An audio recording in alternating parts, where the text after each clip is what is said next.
मत होने चाहिए, इनको हीमोग्लोबिन 12 से ऊपर होना चाहिए।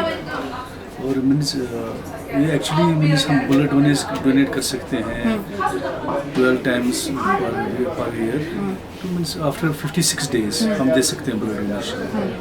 और ये दोनों के लिए इम्पोर्टेंट होता है, मीन्स ब्लड डोनेट करना चाहिए, इससे आदमी सेहतमंद रहता है, इसमें कोई प्रॉब्लम नहीं होती। और जो ये ब्लड किसी ज़रूरतमंद को, किसी एनीमिक पेशेंट को, और जो भी ये जिनको ज़रूरत होती है in that time of need, उनके लिए बहुत इम्पोर्टेंट है कि आप ब्लड डोनेट कीजिए, इससे कोई कमज़ोरी नहीं आती। क्योंकि कुछ जगहों पे लोगों का ये कंसेप्ट है कि इसमें कमज़ोरी आती है वगैरह, तो मीन्स यहाँ पे पूरा जो हम ब्लड डोनेट करते हैं, डोनेट करवाते हैं, पूरा SOP फॉलो होता है यहाँ पे। तो उसके हिसाब से आप आइए, डोनेट कीजिए ब्लड, और दूसरों की मदद भी हो जाएगी। ये सदके जारिया होता है, जैसे इन्होंने कहा अभी चेयरमैन साहब ने कि ये सदके जारिया, ये आपकी ऐसे एक तो सवाब मिलेगा और आप किसी की हेल्प भी कर सकते हैं। It goes to the patient, patient अमीर भी होगा, गरीब भी होगा, पेशेंट इज पेशेंट। तो जितना भी हम मेहनत करते हैं, सभी लोग डोनेट करते हैं अल्लाह के नाम पे। मैं इंग्लिश में एक बात बोलूँगा, be human by serving humanity, for the humanity without disparity, blood donated in charity